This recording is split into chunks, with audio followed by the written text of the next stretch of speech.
পুরো বিশ্ব যেখানে গাজার আগ্রাসন বন্ধে দিচ্ছে হুঙ্কার, ঘাড়তারা নেতানিয়াহু তবুও করছে না কোনো কেয়ার। তাই নিজ দেশেই আজ সে বিতাড়িত, নিজের মন্ত্রিসভা থেকেই পাচ্ছেন হুমকি অনবরত।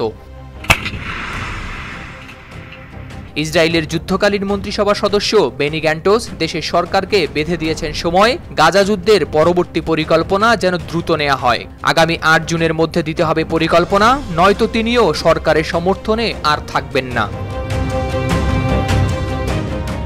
এই সময়ের মধ্যে প্রধানমন্ত্রী বেনিয়ামিন নেতানিয়াহু যুদ্ধ পরবর্তী পরিকল্পনা জানাতে ব্যর্থ হলে সরকার থেকে সমর্থন তুলে নেওয়ার হুমকি দিয়ে বেনি গ্যান্টোস আরও বলেছেন, আপনি যদি ধর্মান্ধদের পথ বেছে নেন এবং পুরো জাতিকে অতল গহ্বরে নিয়ে যান, তবে আমরা সরকার থেকে পদত্যাগ করতে বাধ্য হব। আমরা জনগণের কাছে ফিরে যাব এবং এমন একটি সরকার প্রতিষ্ঠা করব যা জনগণের আস্থা অর্জন করবে। গেল শনিবার সংবাদ সম্মেলনে বেনি গ্যান্টোস আরও বলেন, ইসরায়েলি মন্ত্রিসভার প্রতি যুদ্ধ শেষে অবরুদ্ধ গাজা উপত্যকাকে শাসনের জন্য ৬ দফা পরিকল্পনায় সম্মতি দিতেও আহ্বান জানান।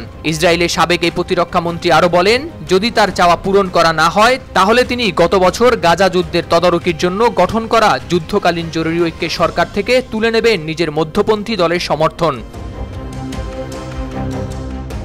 বেনি গ্যান্টোস প্রধানমন্ত্রী নেতানিয়াহুর অন্যতম রাজনৈতিক প্রতিপক্ষ, এমনকি তিনি গত বছর যুদ্ধকালীন সরকারে অংশ নেওয়ার আগে পরিচিত ছিলেন অন্যতম প্রধান বিরোধী নেতা হিসেবে।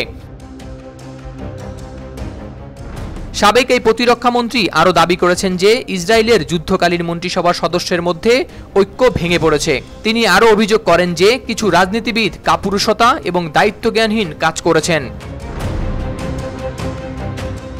গ্যান্টোসের এই সময় বেঁধে দেওয়া ইসরায়েলের সরকারের মধ্যকার ফাটল আরও গভীর করে তুলল। বেনিয়ামিন নেতানিয়াহুর গাজা নীতি অভ্যন্তরীণ ও আন্তর্জাতিকভাবে হচ্ছে তুমুল সমালোচিত, যা নিয়ে নেতানিয়াহু সরকারের উপর বাড়ছে চাপ ক্রমাগত। গাজায় ইসরায়েলের নির্বিচার হামলা শুরুর পর সময় পেরিয়েছে ৭ মাস। এখন পর্যন্ত গাজা উপত্যকায় ৩৫,০০০-এরও বেশি মানুষ নিহত হয়েছেন বলে জানিয়েছেন গাজার স্বাস্থ্য মন্ত্রণালয়।